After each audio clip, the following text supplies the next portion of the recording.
2023년 이제 한 해가 저물어 가고 있는데요. 여러분 올 한 해를 돌아볼 때 여러분들은 어떤 생각이 드십니까? 여러분들의 마음은 어떠합니까?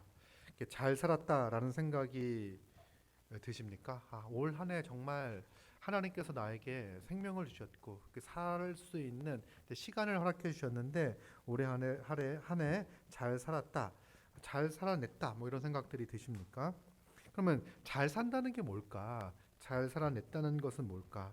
우리가 하나님의 백성으로 살아간다 했을 때 우리의 삶이 어, 하나님 앞에서 잘 살아가는 거지 않겠습니까? 그렇다면 하나님의 뜻에 합당하게 살았다라고 한다면 우리의 삶은 잘 산 것일 겁니다.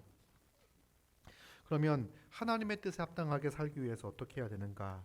하나님의 은혜에 집중하고 그 은혜에 감사하며 살아가는 것이 잘 사는 삶일 거예요.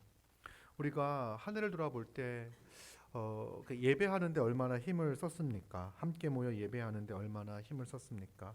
말씀을 보고 말씀을 묵상하고 성경을 연구하는데 얼마나 시간을 보냈습니까? 기도하는 데는 얼마나 열심을 내었습니까? 봉사하고 섬기는 데는 얼마의 시간을 들였습니까? 또 모임에 참여하는 시간은 어떠했습니까? 우리가 이런 시간들이 늘었다고 하더라도 그것이 하나님의 뜻에 합당한 삶이 아닐 수도 있습니다. 우리가 말씀을 보고 기도하고 봉사하고 모임에 참여하는 시간이 늘었다 하더라도 그것이 하나님의 은혜를 누리는 것과 관계가 없다면 큰 의미가 없는 거죠. 그런 예배와 말씀과 모임의 참석과 남을 섬기고 봉사하는 것들이 나의 공로를 쌓는 그런 것들이었다면, 또 그것을 통해서 내가 하나님의 은혜 아닌 다른 어떤 유익을 구했다면 그것은 그렇게 큰 의미 없는, 하나님 보시기에 그렇게 잘했다라고 할 수 없을 겁니다. 우리는 말씀을 보고 기도하고 섬기고 봉사하고 교제하는 것들은 어떤 시간입니까? 이 시간들은 은혜를 구하는 시간입니다. 은혜를 누리는 시간입니다. 그리고 그 시간은 하나님이 우리에게 허락하신 그 은혜를 갈망하는 시간들입니다. 하나님의 은혜에 푹 잠기는 시간들인 거예요. 여러분 한번 하늘을 돌아보면서 내가 말씀을 통해서, 예배를 통해서, 기도를 통해서 모임에 참여하여 교제하고 섬기고 봉사하는 이 일을 통해서 얼마나 하나님의 은혜를 누렸는지를 한번 돌아보시기 바랍니다. 그 시간들 가운데에서 하나님께서 우리에게 부어주신 그 은혜를 생각해 보자는 거예요. 그러면 내 삶이 참 올 한 해 하나님의 뜻에 합당한 삶을 살았구나. 하나님께서 매 시간마다 이렇게 부족한 나에게 넘치는 은혜를 부어주셨구나라는 것들을 알고 경험하게 될 거예요. 여러분, 한 해를 돌아볼 때 또 우리의 중심은 어디를 향하고 있었습니까? 그리스도를 통해서 베풀어 주신 하나님의 사람으로서 우리는 얼마나 이렇게 더 자라고 성장하고 또 이제 하나님의 뜻이 내 삶에서 분명해지고 선명해졌습니까? 우리의 삶은 하늘을 돌아볼 때 우리의 삶에 믿음의 진보와 신앙의 성장이 있었는지 돌아보게 됩니다. 하나님께서 우리 삶을 이렇게 성장하고 자라게 하셔요.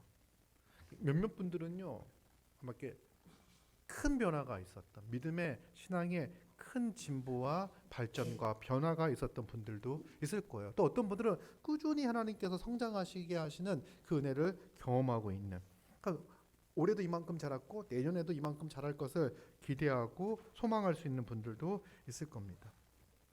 그러면서 한 해를 돌아보면서 올 한 해 우리를 기쁘게 하는 것, 나를 기쁘게 하는 것은 무엇인지를 돌아보게 됩니다.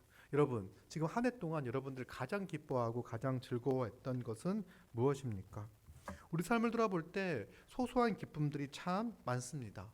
그러니까 이 기쁨들을 기억하지 않으면 또 잊어버리는 그 소소한 기쁨들도 많고요.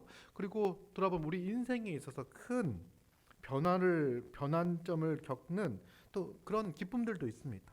어떤 분들은 결혼을 했습니다. 남편과 아내를 얻고 가정을 이루는 그런 기쁨을 누린 분들도 있습니다. 또 어떤 분은 하나님께서 또 자녀를 허락해 주셔서 자녀를 통해서 얻는 그 기쁨을 누린 분들도 있을 겁니다. 또 어떤 분은 이렇게 막 부단히 이렇게 오랫동안 어떤 부분을 애쓰고 힘썼고 그리고 어떤 작은 성과, 성취를 얻어서 삶의 안정을 얻은 사람들도 있을 거예요. 우리는 이렇게 몇몇 여러 일들을 통해서 기쁨을 얻고 누리며 살아갑니다. 근데 오늘 본문을 보면은요, 사도 바울이 기뻐했던 게 있습니다. 보면은 이제 3절, 내가 너희를 생각할 때마다 나의 하나님께 감사하며 간구할 때마다 너희 무리를 위하여 기쁨으로 항상 간구함은. 사도 바울은요, 하나님께 감사가 이렇게 터져 나오는 순간이 있었어요. 그게 뭐냐면 빌립보 성도들을 생각을 하면요, 하나님께 감사가 나오는 거예요. 그들을 생각만 하면, 빌립보 성도들을 생각만 하면, 생각할 때마다 하나님께 감사합니다. 그리고 그들을 위해서 간구할 때마다 기쁨으로 항상 간구합니다. 그들을 생각하며 하나님께 감사가 터지고 그들을 생각하면 기쁨이 넘치는 거죠. 왜 그렇습니까? 왜 사도 바울은 빌립보 성도를 볼 때 감사와 기쁨이 넘칠까요? 그 이유는 뒤에 설명하고 있습니다.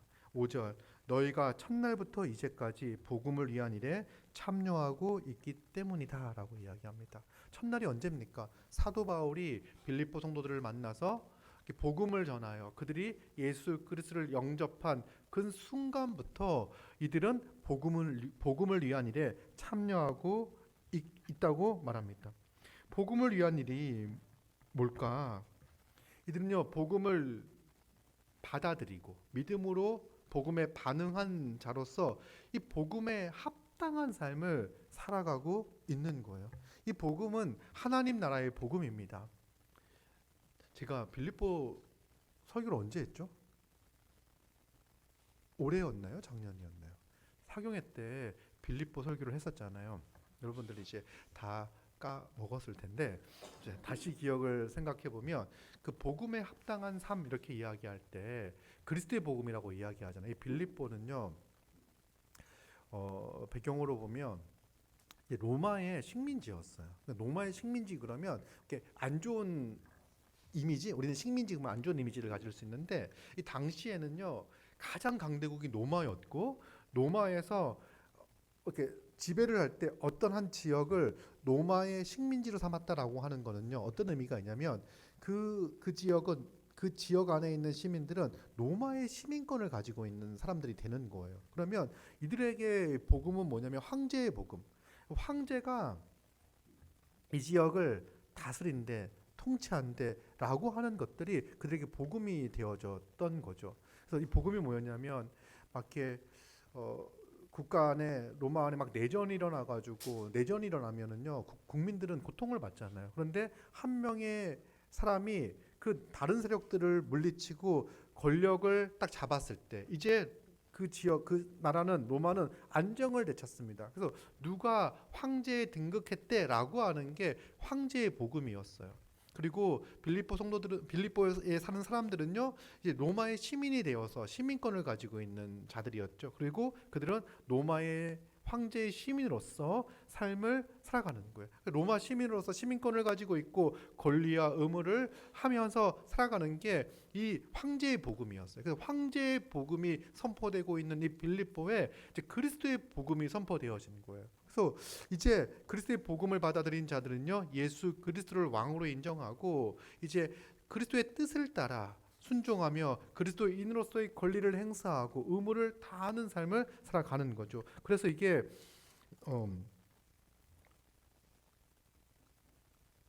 이제 1장 27절에 보면 오직 너희는 그리스도의 복음에 합당하게 생활하라라고 이야기하는 합당하게 생활하라는 이 단어가 시민으로서의 의무를 다하라는 의미를 가지고 있어요. 그러니까 그리스도의 시민으로서 하나님 나라 백성으로서의 의무를 다하라라고 이야기를 하는 거죠. 그래서 복음을 위한 일에 참여했다라고 하는 것은 어떤 의미냐면 이제 그리스도의 복음이 선포되어졌고 예수 그리스도의 십자가의 은혜로 말미암아 끝 형벌 대속의 죽음으로 말미암아 죄와 사망의 권세에서 건짐을 받아 이제 그리스도의 통치를 받는 자들이 되었다는 거예요. 그래서 그 신분을 가지고 하나님의 백성된 신분을 가지고 이제는 그 자신들이 받았던 그 그리스도의 복음, 그 복음을 위한 일에 그 복음에 합당한 삶에, 그 복음을 전하는 일에 그들의 삶을 드렸다는 거죠. 그래서 복음을 전했고 복음을 믿고 그 복음에 합당한 삶을 살아가고 있는 빌립보 성도들을 생각할 때 사도 바울은 기쁘고 즐거웠습니다. 사도 바울은요, 지금 어떤 상황이냐면 감옥에 갇혔어요. 감옥에 갇혔다는 건 잠깐 뭐 이렇게 구치소에 잠깐 며칠 들어가 있는 게 아니라 어느 정도의 상황이냐면 재판 결과에 따라 가지고 이제 사도 바울의 목숨, 생명도 잃을 수 있는 그런 위급하고 절대절명의 순간입니다. 곧 자기는 죽을 수도 있는 그런 상황이지만 사도 바울은 기쁘다고 이야기를 해요.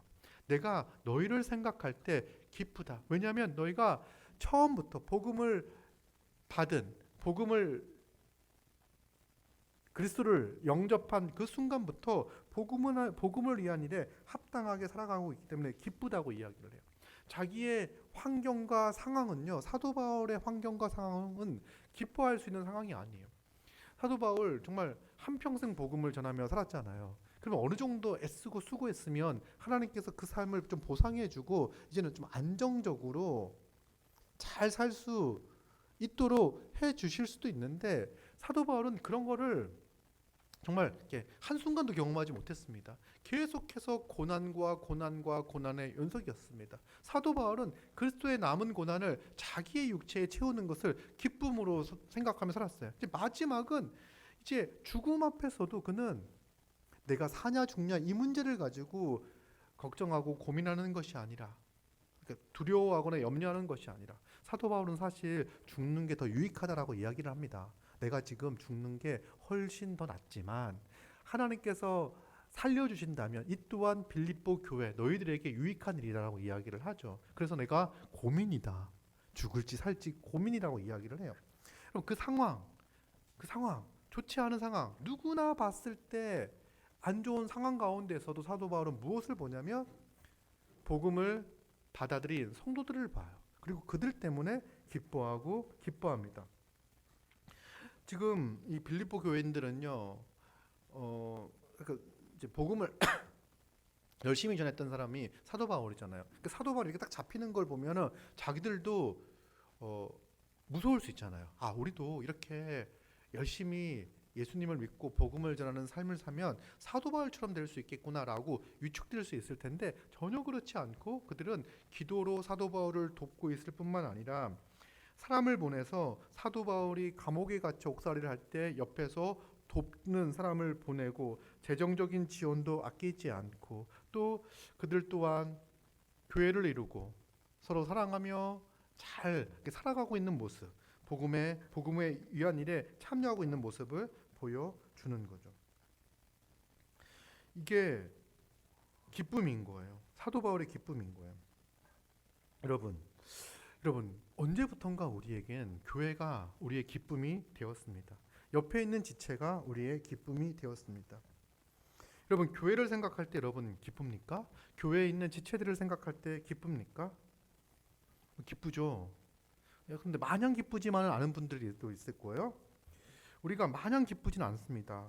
그냥 꼭 그렇게 기쁘진 않을 때가 있어요. 왜냐하면 교회를 보면요, 더딘 부분도 있고요, 미숙한 부분도 있기 때문에 그렇습니다. 더딘 사람도 있고 더 미숙한 사람도 있어요. 그런데 그럼에도 불구하고 그래서 우리는 때로는 사람을 보며 실망할 때도 있어요. 그러니까 그죠? 우리는 사람을 보면서 그리스도 일에 복음을 위한 일에 참여한 지체들을 보면서 기뻐할 때가 참 많습니다. 또 한편으로는 사도 바울이 이 고린도 교회를 보거나 이럴 때는 또 근심하며 권면하며 책망하며 가슴 아파하는 그런 모습들도 있잖아요. 이게 교회를 보는 모습이에요.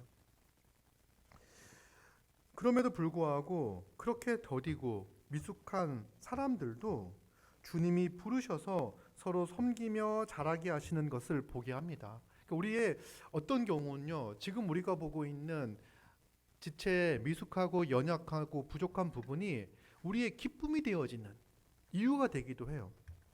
누구를 만났을 때, 누구를 볼 때는 실망스러운 모습을 볼 때도 있습니다. 그런데 하나님께서 그를 점점점 견고하게 만들어 가시는, 강하게 만들어 가시는 하나님의 사람으로 성장시켜 나가는 모습을 보며 또 우리는 감사하고 기뻐합니다. 기쁘지 않았던 부분이 어느 날 문득 변화되어서, 또 문득 변하지 않을 때도 있어요. 점진적으로 조금씩 변화되어져서 정말 그 성숙한 모습으로 나타날 때 그것이 우리에게 기쁨이 되기도 합니다. 우리도 우리 교회를 볼 때 기쁨이 되는 이유가 있습니다. 기쁨이 됩니다. 사도 바울과 마찬가지로 우리 성도들이 복음을 위한 일에 참여하고 있기 때문에 그렇습니다.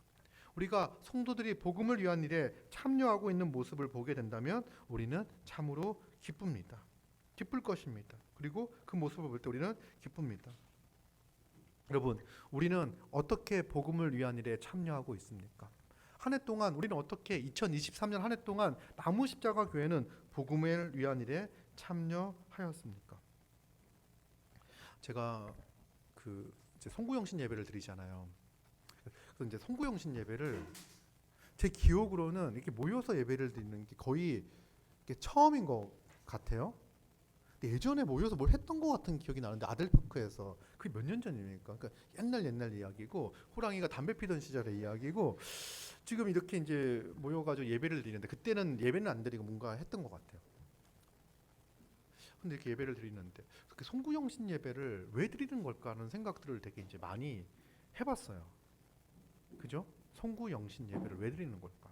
근데 보통 이제 저의 기억이나 이런 것들을 보면 이제 많은 교회에서 지극히 이제 개인주의적인 신앙생활을 하다 보니까 이제 이렇게 한 해를 이렇게 돌아보고, 스스로 돌아보고 새해에 하나님께서 주실 은혜, 그리고 자기의 기대와 소망을 가지고 나와서 뭐 간구하고 기도하는 그런 의미들을 좀 많이 가지고 있는 것 같아요. 그리고 말씀 카드를 뽑아가지고 하나님께서 내게 주신, 올 한 해 주신 말씀이다, 뭐 이런 것들이 나쁘다고 말할 수는 없는데 너무나 좀 이렇게 개인적인 영역에 국한되어져 있다라는 생각들이 들더라고요. 송구영신 예배를 이제 저는 나무십자가에서 처음 드리니까 어떻게 해야 될지 잘 몰라가지고 이제 고민을 하다가, 송구영신 예배는 좀 이런 의미가 있겠구나 생각이 들어요. 함께 교회가 모여서 한 해를 돌아보면서 한 해 동안 교회 안에 주신 은혜를 함께 기억하고 함께 감사하며 함께 즐거워하는 그런 시간이 송구영신 예배겠구나. 그리고 이제 이렇게 모였잖아요. 저녁에 모여서 예배를 드리면 놀랍게도 내일 놀아요. 그러니까 송구영신 예배를 드리라고 1월 1일을 빨간 색깔로 칠해놓은 것 같아요. 그러면 이제 내년 한 해 동안 기도하고 말씀을 보면서 은혜에 감사하고, 내년 한 해 2024년 한 해 동안 하나님께서 우리 나무십자가 교회에게 어떻게 인도해 가실지를 이렇게 기대하고 소망하고, 뭐 그런 시간들을 가질 수 있겠다. 교회적으로 보면 이 시간이 정말 의미 있고 가치 있고, 그래서 약간 이제 좀 축제의 장 뭐 이렇게 되었으면 좋겠다는 생각이 이제 들었습니다. 그래서 내년부터는 좀 더 그런 의미를 잘 담아서 송구영신 예배를 준비하면 좋겠다는 생각이 들었고요. 그리고 저희가 이제 공예배로 드리는 거잖아요. 그러니까 교회가 주일 예배 말고 이제 드리는 공예배가 우리 교회는 이제 두 개가 더 있어요. 하나는 성탄 예배가 있고, 하나는 송구영신 예배가 있어요. 그러면 이 두 개의 예배가 연말에 모여 있잖아요. 그러면 거의 이제 이렇게 붙어 있어요. 그러니까 일주일에 두 번씩 예배를 이제 드리는데, 이번 같은 경우는 7년에 한 번씩 있을 것 같은데, 주일날 송구영신이 붙어 있고, 또 주일과 그 다음 날 성탄절이 이제 붙어 있는 그런 게 되어 있어요. 어쨌든 근데 이 분주한 연말 가운데 이렇게 두 번의 예배를 더 드리면서 정말 이렇게 한 해를, 그러니까 시간의 의미를 좀 더 생각하는 것 같아요. 연말이 되면 이제 한 살 더 먹는구나, 뭐 1년이 지나가는구나, 야, 이 세월이 참 빠르다. 그러면서 내년에는 이랬으면 이런 시간들이잖아요. 이때 마음을 좀 이렇게 모아서 마음을 다잡고 하나님의 은혜에 좀 집중할 수 있는 시간들인 것 같아요. 그래서 우리가 함께 모여 하나님의 은혜에 집중하고 하나님께서 우리 교회에게 주신 그 지금까지 행하셨던 그 일들을 주목하며 또 감사하며 기뻐할 수 있는 그런 시간들로 보내면 좋겠어요. 그래서 이 예배들, 이 공예배들을 좀 귀하게 여기며 함께 모여 정말 기쁨의 잔치인 것 같죠. 이제 연말에 드려지는 이 예배가 하나님께서 우리를 인도하신 그 구원의 역사를 바라보면서 기뻐하고 즐거워하는 그런 시간들이 되었으면 좋겠습니다. 보니까 오늘 이제 영상을 보니까 유아 세례를 받은 친구도 있고 생명을 갖고 태어난 친구도 있고 또 정의원으로 입회한 2명의 지체도 있고 그리고 결혼한 2명의 가정도 있고 이런 것들이 바로 하나님께서 교회에게 주신 은혜인 거죠. 축복인 거죠. 그런 것들을 잘 기억하고 감사하고 또 하나님을 예배하는 그런 시간들이 주어졌습니다. 자, 그러면 우리 나무 십자가 교회는 하늘을 돌아보는 거예요. 이렇게 말씀을 들으면서. 그리고 이 말씀을 통해서 내년 한 해를 더 기대하고 소망하는 거죠. 우리는 어떻게 복음을 위한 일에 참여하고 있는가? 또 어떻게 더 힘써 이 복음을 위한 일에 참여할까? 여러분, 우리가 복음을 위한 일에 참여하고 있다면 우리 교회는 근심보다는 기쁨이 넘치는 교회가 될 거예요. 옆에 있는 지체를 볼 때 그를 생각만 해도 하나님께 감사하게 되고요. 생각만 해도 그를 위해 기도할 때 기쁨이 항상 넘치게 될 거예요. 우리 교회는 이 복음을 전하는 일에 힘쓰고 있습니다. 교회는 많은 재정을 복음을 전하고 다른 교회가 말씀 위에 잘 세워지는 그 사역에 후원하고 있습니다. 그래서 여러 교회를 돕고 있고 사실 많은 교회를 돕고 있거나 많은 재정을 투여하고 있는 건 아닌데 우리 교회가 작은 규모였을 때부터 돕고 있는 교회와 단체들을 꾸준히 조금씩 더 돕고 있습니다. 그리고 감사하게도 교회가 이제 그 사실은 자립하지 않은 적은 없었는데 왜냐면 외부의 도움이 거의 없었어가지고 근데 이제 교단에서 1년 반 정도 뒤에는 자립 선포를 준비하고 있습니다. 지금 교회가 교단의 지원을 받고 있는데 이제 그것이 이제 1년 반 뒤에는 멈추고 있는 거죠. 그래서 지금 하고 있는 사역에서 교회가 이제는 자립을 선포하게 되면요, 이후에는 교단 사역에도 보다 적극적으로 참여하여 도와야 되는 그 역할들이 주어지게 될 거예요. 그래서 그 역할들을 어떻게 감당하며 우리가 이 교단을 통해서 세계 선교와 또 다른 교회를 돕는 부분들을 어떻게 감당할까를 또 고민을 하게 됩니다. 외부를 돕는 것이 복음을 위한 일에 참여하고 있는 거고 또 선교적인 일을 감당하고 있는 거죠. 또 우리 교회는요, 말씀이 잘 선포되고 가르쳐질 수 있도록 목회자를 힘써 돕고 있습니다.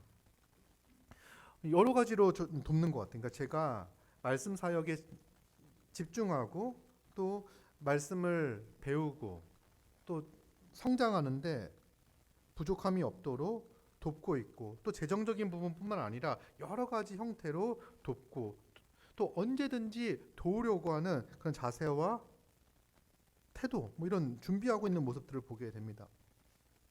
그리고 그렇게 도움을 받는 것뿐만 아니라 저는 성도들과 교제함을 통해서 이 교제를 통해서 성장하는 것들도 경험하게 됩니다. 제가 여러분들이 이 복음을 위한 일에 참여한다 했을 때 지금 어떤 설명을 드리고 있는 거냐면 빌립보 교회가 사도 바울을 돕는 역할들을 충실하게 담당하는 거예요. 교회는 목회자가 말씀 사역을 잘 감당하고 복음 증거의 사역을 잘 감당할 수 있도록 돕는 거죠. 나무 십자가 교회를 보면요, 목회자가 말씀 사역을 잘할 수 있도록 이 선교 사역을 잘 감당할 수 있도록 돕고 있죠. 그뿐 아니라 이제 저는 목사 이전에 한 명의 성도로서 교회 안에서 성도들과 교제함을 통해서 성장하고 성숙함을 경험하고 누리고 있습니다. 이제 어떤 분을 만나니까 목사가 성도들과 교제하는 것이 쉽지 않다라는 이제 이야기를 말씀을 하시더라고요. 사실 그렇습니다. 목회자가 성도들과 교제하는 것은 쉽지 않습니다. 근데 그분이 이제 하시는 말씀은 교회 안에 성숙한 성도가 있을 때 목회자가 성도와 교제하며 성장할 수 있다라고 이야기를 하더라고요. 저는 여러분들이 이 말씀을 통해서 점점점 성숙해지고 그리고 그 말씀을 통해서 성숙해진 그 모습을 그런 모양으로 저와 교제하며 저에게 좋은 영향을 끼치는 것들을 보게 됩니다.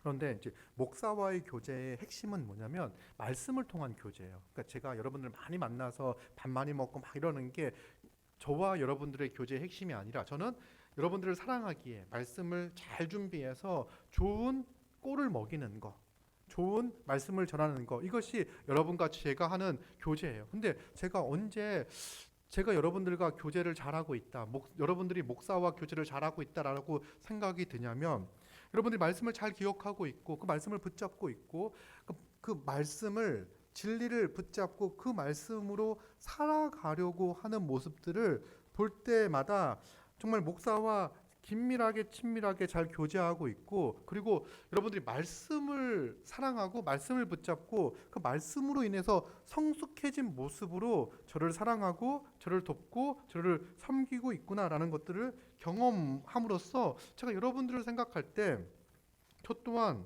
항상 기쁨과 감사함으로 기도할 수가 있습니다. 여러분, 그리고 이제 복음을 위한 일에 참여한다고 했을 때 우리 나무십자가 교회는 복음을 전하는 일에도 적극적으로 참여하고 있습니다. 여러분, 우리는요 말씀을 가르치는 데 힘을 쏟고 있습니다. 성도는 말씀을 가르치는 데 힘을 쏟아야 돼요. 저는 여러분들은 올해 한 해 몇 명에게 복음을 전했습니까? 그 복음을 배우겠다고 하는 사람들에게 복음을 차근차근 설명을 이렇게 몇 명에게 했습니까? 복음의 기초를 몇 명에게 가르쳤습니까? 어떤 분은 지금 저는 아무도 지금 배우고 있는데 여러분 배우고 있는 것 또한 다른 사람을 잘 섬기기 위해서 배우는 거죠. 내가 복음의 내용을 분명하고 확실히 알 때 또 가르칠 수 있으니까 배우고 배우는데 힘써 배우고 또 배운 만큼 전하고 가르치는 거예요. 어떤 분들은 잘 가르치기 위해서 올 한 해 동안 배우는데 힘을 쏟았습니다. 또 어떤 분들은 한 명 한 명 만나는 사람들에게 복음을 전하기 위해서 애를 쓰고 힘을 썼어요. 저도 생각해 보면 올 한 해 내 삶이 이렇게 의미 있고 가치 있었다라고 생각하는 지점은 뭐냐면 제 목사여서이기도 하죠. 그러니까 제가 설교를 한 거 이거는 이제 정말 저에게는 매우 중요하고 의미 있고 가치 있는 일이겠죠. 그리고 또 그 외에 어떤 게 내 삶에 올 한 해 좀 의미 있었는가 돌아보면요. 사람들 만나서 이제 복음을 가르쳤던 경험들, 이제 몇 명에게 복음을 전했고 복음의 기초를 가르쳤고 또 이 복음의 기초를 가르칠 때 그걸 듣고 변화가 일어나고 생각의 변화와 또 믿음이 성장하는 그런 모습들을 보면서 저는 올 한 해도 정말 내 삶이 이렇게 의미 있고 가치 있게 잘 사용되어졌구나, 하나님께서 사용하셨구나라는 생각들을 갖게 됩니다. 여러분들도 마찬가지일 거예요.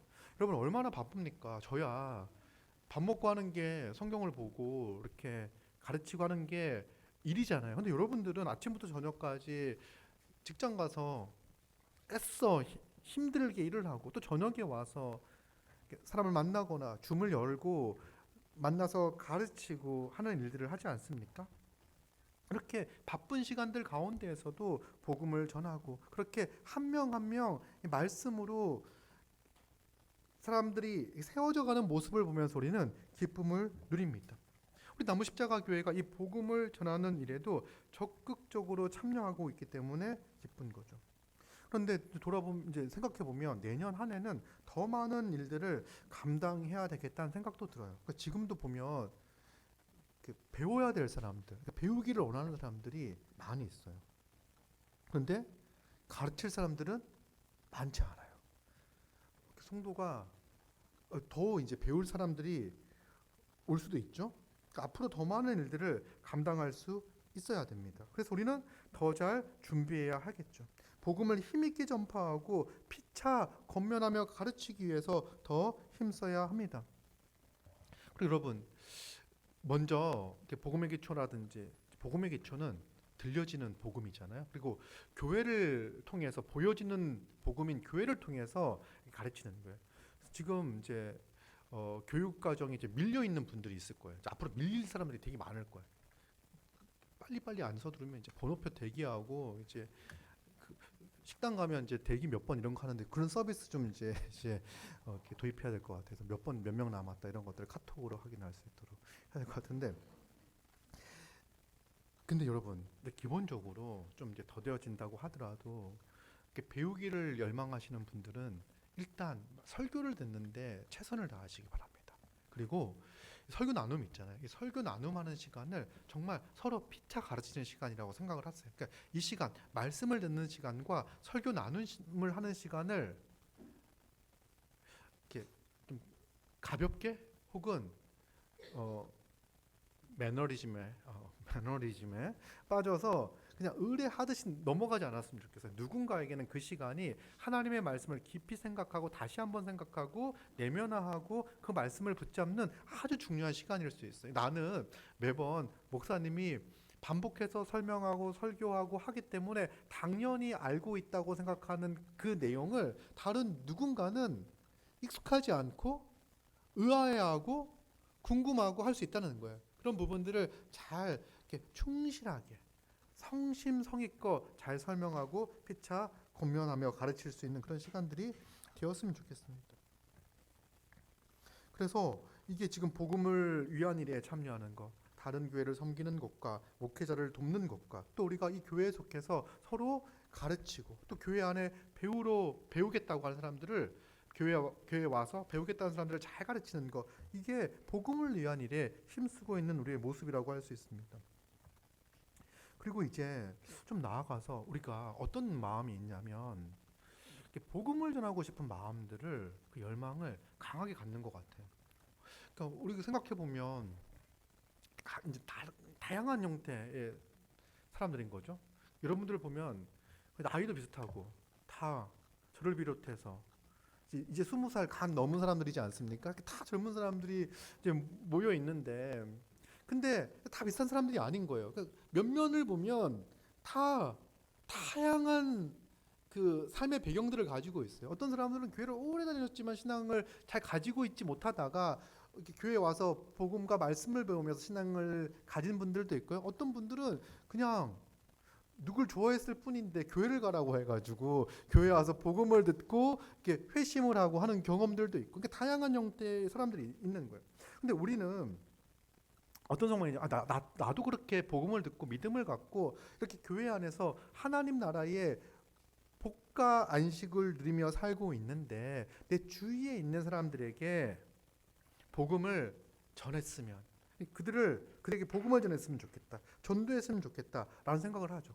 그런데 생각해 보면요, 가장 좋은 방법이 뭘까? 그게 교회로 초대해서 가르치는 거예요. 교회로 초대해서 복음을 전하는 게 이게 가장 힘이 있다고 생각이 듭니다. 왜냐하면 교회 안에는 들려지는 복음이 있고 이 들려지는 복음과 함께 동시에 보이는 복음이 경험되어지기 때문에 그래요. 그래서 우리 교회 안에서 믿음이 이렇게 잘 자라는 것, 그 중에 하나가 뭐냐면 여러분들이 열심히 가르치는 것뿐만 아니라 뭐합니까? 그 가르치는 대로 믿는 대로 살기 위해서 애쓰고 힘쓰는 그 모습, 사실은 우리가 믿기 때문에 하나님께서 부어주시는 그 은혜로 말미암아 나타나고 표현되어지는 우리의 삶의 모습, 이런 것들이 교회 안에서 보여지기 때문에 우리는 이 교회 안에서 복음을 듣고 믿음을 갖게 되는 게 훨씬 더 이제 유리한 그런 측면들이 있는 것 같아요. 이게 바로 복음이 잘 작용하고 있는 그런 것 같습니다. 그래서 우리는 사람들을 교회로 초대해서 가르치는데, 전도하는데도 더 힘쓰고 해야 합니다. 근데 이 가만히 돌아보면 이제 이게 복음을 위한 일이고 우리 나무십자가 교회가 한 해를 돌아보면 부족한 부분도 물론 많이 있지만 제가 여러분들 몇 면을 살펴보면 나보다 낫다라고 생각이 드는 분들이 참 많이 있어요. 정말 진실되게 말씀을 사랑하고 이 진리와 복음 안에서 살아가기를 힘쓰며 그 일상 가운데서도 하나님께 감사하며 기뻐하며 하나님을 의지하고 말씀을 붙잡고 하나님께 간구하며 살아가는 삶의 모습들을 볼 때, 그리고 자기 것을 내어 다른 사람을 돕고 섬기는 삶의 모습을 볼 때 정말 낫다, 정말 괜찮다, 제가 여러분들 나이 때 살던 모습보다 훨씬 더 나은 모습들이 우리 안에 나타나고 있다는 생각들이 들어요. 근데 이거 보면요, 이게 누가 하시는 일이냐? 여러분들이 잘나서 그렇습니까? 뭐 제가 잘나서 그렇습니까? 그게 아니라 6절에 보니까 너희 안에 착한 일을 시작하신 이가 그리스도 예수의 날까지 이루실 줄 우리가 확신하노라라고 이렇게 이야기하고 있어요. 이 일, 우리 안에 착한 일을 시작하신 이가 누구냐면 하나님께서 우리 안에 착한 일을 시작하신 거예요. 우리가 믿음을 가진 게 정말 놀랍지 않습니까? 믿음을 가진 것도 놀랍고요. 그 믿음으로 반응하여, 이 복음의 믿음으로 반응하여 그 진리 가운데 우리 인생을 던지고 주의 말씀에 순종하며 사랑하며 섬기며 살려고, 이게 착한 일이라고 할 수 있는데, 하나님이 우리를 구원하신 착한 일과 우리를 구원하셔서 선한 길로 살아가게 하시는 그 착한 일, 그것이 우리 삶에서 나타나고 있잖아요. 이걸 생각해보면요, 야, 이거 하나님의 은혜가 아니고는 나 같은 자에게 복음을 전하시고 내 생각을 바꾸시고 나에게 믿음을 주시고 진실되게 하나님을 쫓아 살아갈 수 있는 존재로 변화시켜 주셨는데, 이것이 누가 하시는 일이냐면 하나님께서 우리 안에 하신 일이라는 거예요. 하나님이 시작하신 일이라는 거예요. 그래서 우리는 무엇을 확신할 수 있냐면 그리스도의 날, 주님이 다시 오실 그날까지 하나님께서 우리에게 이 시작하신 일, 선한 일, 구원의 일, 예수 그리스도를 닮아 거룩한 삶으로 나아가는 일을 확신할 수 있는 거예요. 우리는 무엇을 바라보면 되냐면 계속해서 우리 안에 일하시는 그 하나님을 바라보고 하나님을 의지하고 하나님을 신뢰하는 거예요. 여러분, 우리가 뭐가 잘나서 했다면 내가 잘났던 그 순간을 계속 생각하면서 그때처럼 해야지라고 생각을 해야 될 거잖아요. 근데 그게 아니라니까요. 우리는 잘난 게 하나도 없습니다.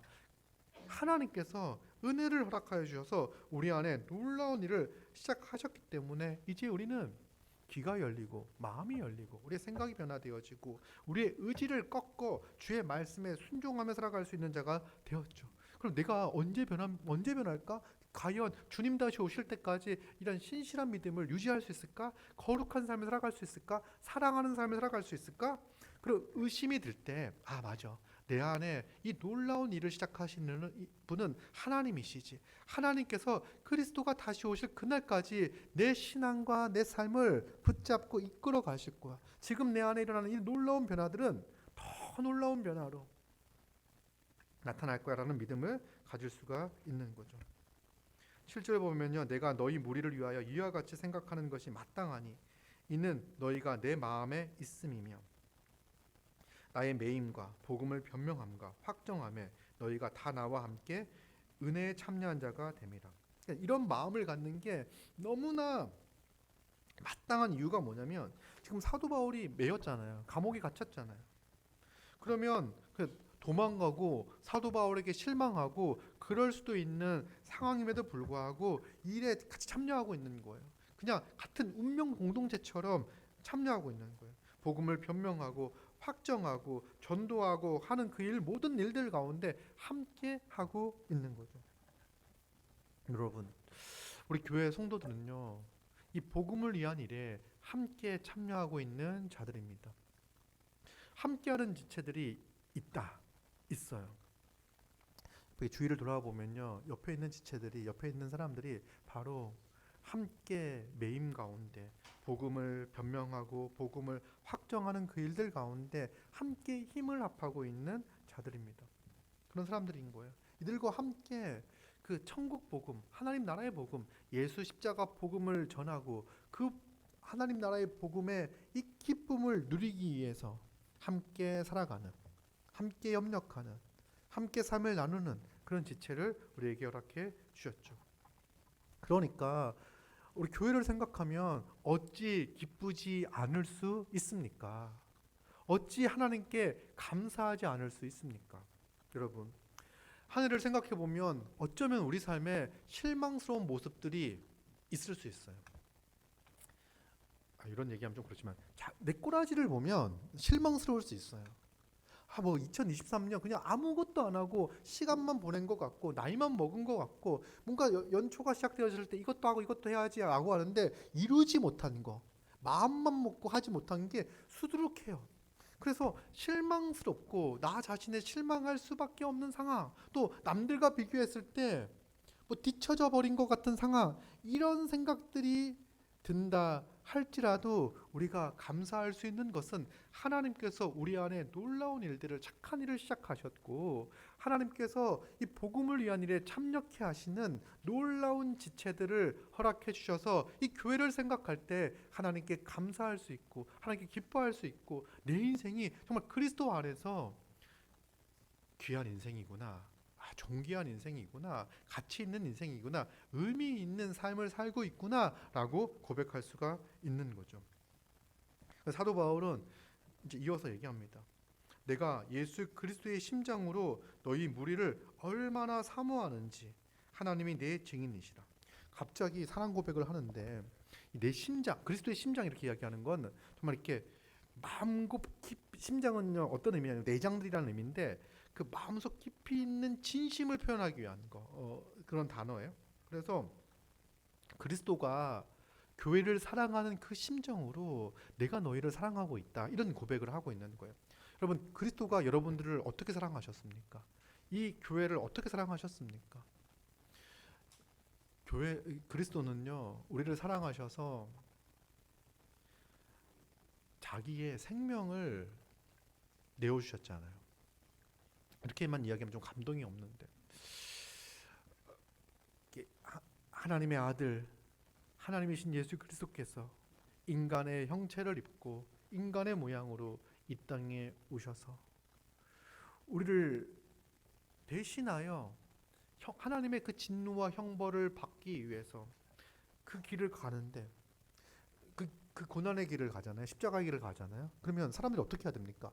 막 이렇게 환호하며 기뻐하며 즐거워해야 되잖아요. 메시아가 와서 우리의 모든 죄를 대신 담당하고 그 고난의 길을 가니 감사합니다, 기쁩니다, 이렇게 하는 것이 마땅한데 처음에 열렬히 연호하고 환호하다가 자기를 생각하고 있는 메시아와 다르다는 것을 딱 아는 순간부터 예수님을 조롱하고 배반하고 핍박하고 정말 이렇게 인간으로서 우리가 당하지 못한 수치 있잖아요.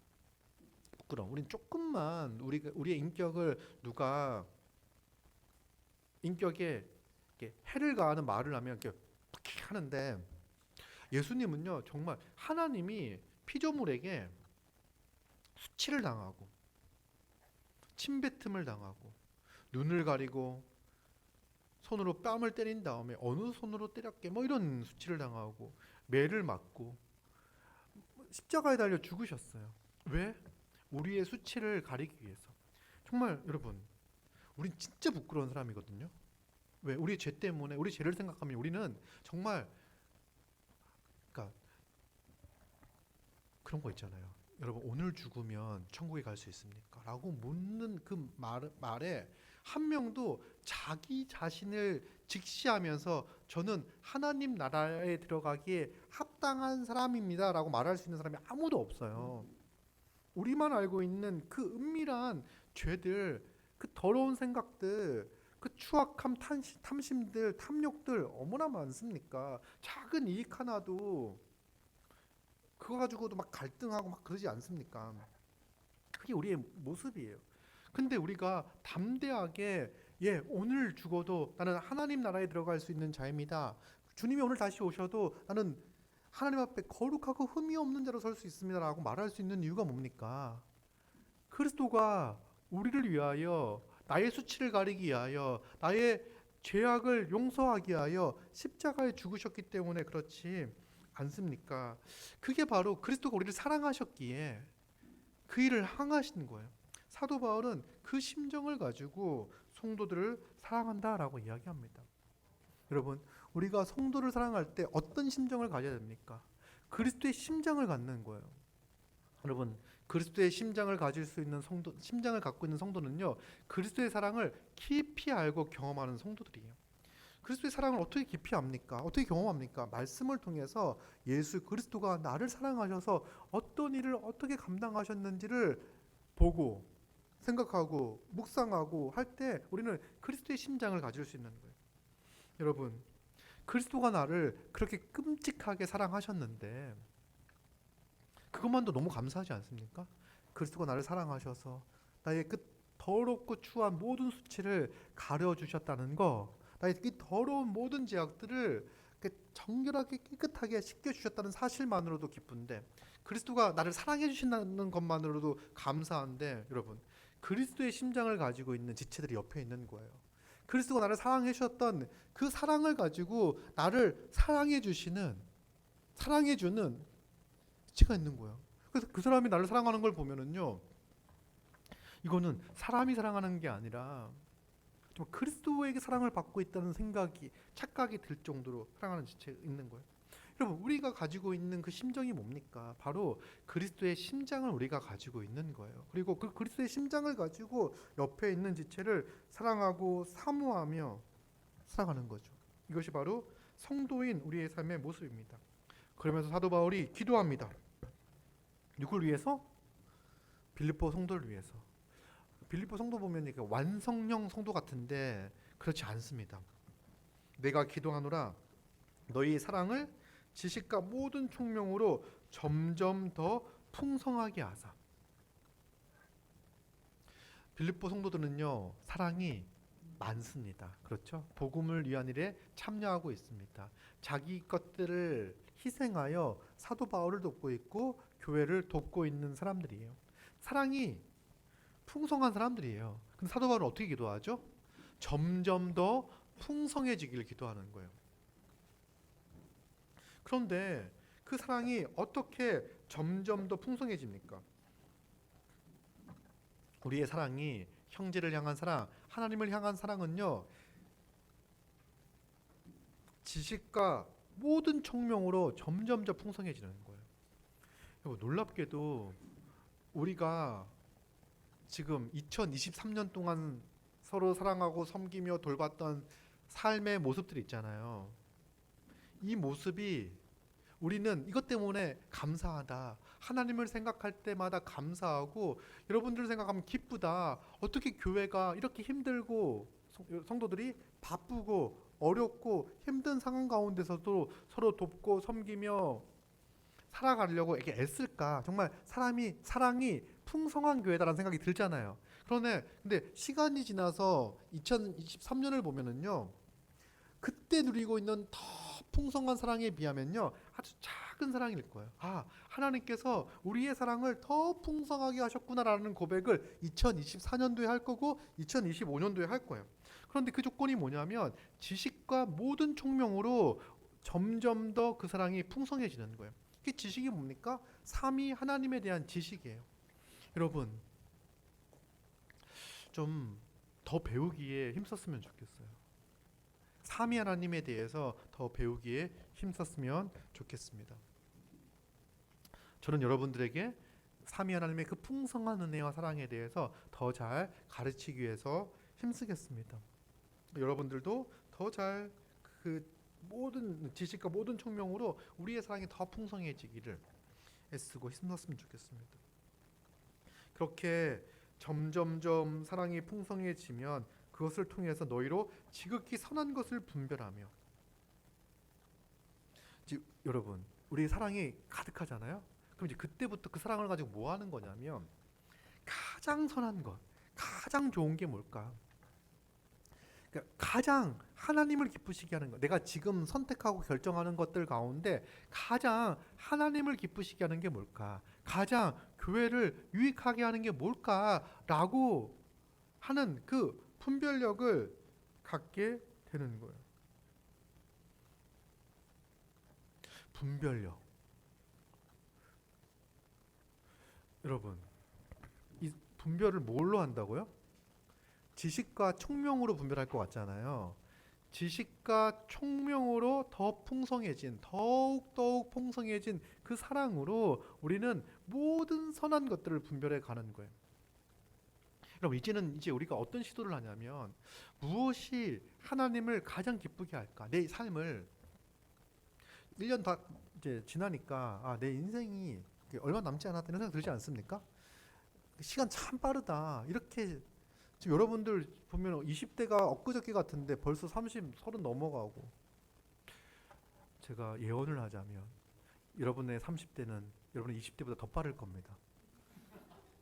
정말 더 빨라집니다. 눈 깜짝하면 여러분들 40이 돼 있을 겁니다. 눈 깜짝하면 저도 50이 돼 있겠죠. 시간이 정말 빨라요. 그러면 근데 이제 우리는 점점 빨라지는 이 시간 가운데 더 세월을 아끼기 위해서, 더 우리의 인생을 값지고 가치 있고 의미 있게 사용하기 위해서 더 지극히 선한 것들을 분별할 능력들을 갖추게 돼요. 신자들은요. 삼위 하나님의 그 놀라운 계획과 놀라운 역사와 그 깊은 사랑과 이런 것들을 알아가면 알아갈수록 우리는 하나님의 사랑을, 그리스도의 심장을 가진 자로 점점 성장하게 되고, 그 마음과 사랑을 가지고 다른 지체들을 깊이 사랑할 수 있는 그런 존재가 되는 거죠. 그래서 이게 우리의 모습인 거예요. 지극히 선한 것을 분별하는 것. 우리는 또 이것을 위해서 서로 기도해 줘야 돼요. 지극히 선한 것을 분별할 수 있는 자가 되도록.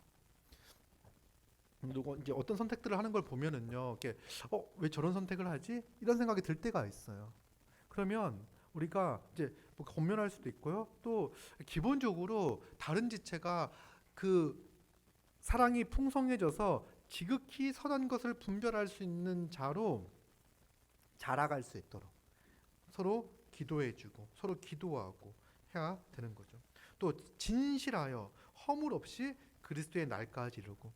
여러분, 우리가 하나님을 알면 알수록 그 사랑이 풍성해져서 하나님의 사랑, 하나님을 알아가고 배워가잖아요. 그러면요, 우리는 우리 안에 있는 죄악된 모습들이 더 선명하게 보입니다. 그러면서 이전에는 미처 죄라고 인식하지 못했던 것도 죄로 인식하게 돼요.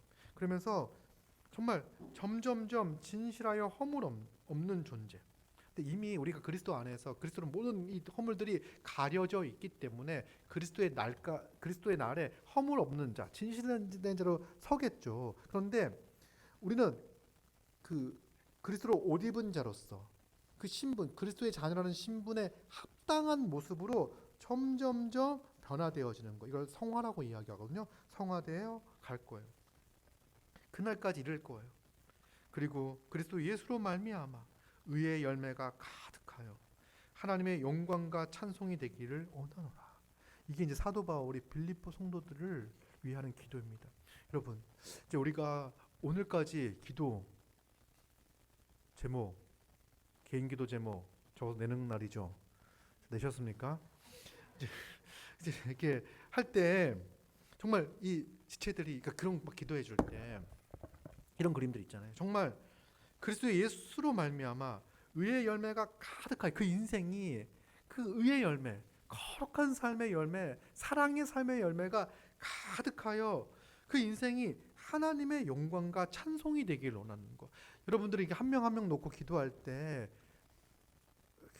보이잖아요. 그 한 명 한 명이 정말 모든 지식과 모든 총명으로 사랑이 풍성해져서 지극히 선한 것들을 분별하며 그리고 진실하여 흠없이 그리스도의 날까지 이르고 정말 의의 열매가 가득하여 하나님의 영광과 찬송이 되기를 원하는 그 마음으로 좀 기도했으면 좋겠어요. 여러분, 어쩌면 우리가 이게 우리 안에 이렇게 아까 얘기했던 좀 뭔가 더디고 믿음이 자라지 않고 뭔가 어려움을 겪고 있고 힘든 지체를 위해서 더 많이 기도할 수 있어요. 그런데 잘하고 있는 것 같은 사람들 있잖아요. 그렇죠? 그런 사람들을 위해선 또 기도해야 돼요. 그런 사람들을 위해서 또 빡세게 기도해야 돼요. 그런 사람들이 정말 계속해서 그 사랑이 자라가고 그 지혜가 자라가고 분별력이 자라가고 더욱더 거룩해지고. 여러분 멈추면 안 돼요. 신앙은 멈출 수가 없어요. 그래서 정말 의의 열매가 가득하기를 기도해야 돼요. 네가 됐다. 이 정도면 거룩하다. 이 정도면 나무 십자가 교회에서는 최고로 진실되고 흠이 없다라고 생각하는 그 순간 넘어지는 거예요. 그래서 우리는 그가 정말 그리스도의 날까지 진실되고 흠이 없고 의의 열매가 가득하여 하나님의 영광과 찬송이 되기를 서로 간절히 기도하고 간구하는 그런 자들이 되었으면 좋겠습니다. 여러분, 이제 말씀을 정리하겠습니다. 우리가 함께 기뻐할 수 있는 이유가 뭡니까? 바로 복음을 위한 일에 나무 십자가 교회 성도들이 함께 참여하고 있기 때문에 그렇습니다. 여러분, 복음을 위한 일에 헌신하여 달려들고 애쓰고 힘쓰고 있는 지체들을 생각할 때 하나님께 감사하고 하나님께 기쁨이 넘칩니다. 저도 정말 이렇게 개척을 하고 성도들이 한 명 한 명 모이고, 사실 이게 한 명 한 명 모인다고 해서 기쁘진 않았어요. 한 명 한 명 모인 사람들이 이 복음의 믿음으로 반응하고, 그리고 진실되게 하나님을 사랑하고 이 교회를 주님의 몸된 교회로 여기고, 내가 이 교회의 한 몸으로서 서로 사랑하며 살겠습니다라는 그 믿음의 고백을 하고 한 명 한 명 교회 성도들이 이렇게 늘어날 때, 교회 회원들이 늘어날 때 정말 감사했고, 하나님이 일하시는구나. 하나님께서 이 말씀을 통해서 사람을 변화시켜 가는구나. 하나님께서 나를 외롭게 두지 않고 그리스도의 심정으로 서로 사랑하는 지체들을 허락해 주시는구나. 하나님이 예수 그리스도가 다시 오실 그날까지 이 거룩한 교회를 이루게 하셔서 주님의 사랑과 주님의 그 은혜와 주님의 돌봄과 주님의 섬김을 성도들을 통해서 경험하게 하시는구나. 이런 경험들을 하면서 생각할 때마다 감사와 기쁨이 넘치죠. 물론 어떤 경우는 이렇게 기도해야 하고, 또 어떤 경우 염려가 되어지고, 어떤 경우는 정말 이렇게 어떤 지체를 볼 때 막 이렇게 좀 해야 되는 경우들도 있고, 또 어떤 경우는 제가 돌아볼 때 내가 그때 좀 더 잘했으면 좋았을 텐데, 그때 좀 더 마음을 쏟았으면 좋았을 텐데, 그때 좀 이렇게 더 이렇게 환영하고 뭐 이렇게 더 잘 이렇게 받아주고 뭐 이랬으면 더 좋았을 텐데, 이런 후회가 될 때도 있어요. 마냥 기쁘지만 않죠. 근데 어쩌겠습니까? 그런 후회가 되어지고 더디고 연약한 부분들 또한 하나님께서 성장케 하시고 변화시켜 주시고, 그러니까 그게 이제 뭡니까? 그 순간 있죠. 우리 연약함 때문에 우리는 하나님을 또 의지하게 되는 거예요. 하나님을 더욱 의지하는 거예요. 그 연약함, 교회의 연약함과 나의 연약함을 딱 직시하게 됐을 때 좀 더 겸손해져요. 그리고 하나님을 의지하게 돼요. 하나님을 신뢰하게 돼요. 하나님을 믿고 하나님께 맡기게 돼요. 그러면서 우리의 신앙과 우리 교회가 성장하는 것을 보게 됩니다. 그래서 우리는 그렇게 교회 안에서 복음을 위한 일에 함께 참여하고 있기 때문에 감사하고 기쁩니다. 그뿐이 아닙니다. 이제 여러분, 이제 기도 훈련이 1월 21일부터 시작이 되어질 텐데, 약간 이제 훈련한다고 기도하면 약간 좀 그렇잖아요. 이제 지금부터 열심히 기도하시기 바랍니다. 지금부터 매일 시간을 내어서, 오늘 그 개인 기도 시간을 몇 분을 드렸죠? 한 45분 정도 드렸는데, 그 시간이 어떤 분에게는 정말 1년 중에 가장 긴 시간이었다 이렇게 느껴진, 정말 세월이 길구나 이런 생각이 드시는 분들도 있고, 어떤 분은 정말 찰나같이 지나가는 분들도 있을 거예요. 여러분, 우리가 하나님과 기도하며 교제하며 간구하는 이 시간이 정말 즐겁고 기쁜 시간들이 되었으면 좋겠어요. 그리고 나의 문제뿐만 아니라 정말 성도들을 생각할 때 기쁨 가운데 감사하는 가운데 기도하고, 이 성도들이 옆에 있는 지체들이 정말 하나님의 그 의의 열매가 가득하여 하나님의 영광과 찬송이 되는 그런 지체들이 될 수 있도록 또 서로 기도하고 말씀으로 돕고 기도하고 하는 그런 교회가 되었으면 좋겠습니다. 그래서 이 말씀과 기도, 하나님을 신뢰하고 하나님을 의지하고 하나님을 쫓아 살아가는 그런 교회가 되기를 원합니다.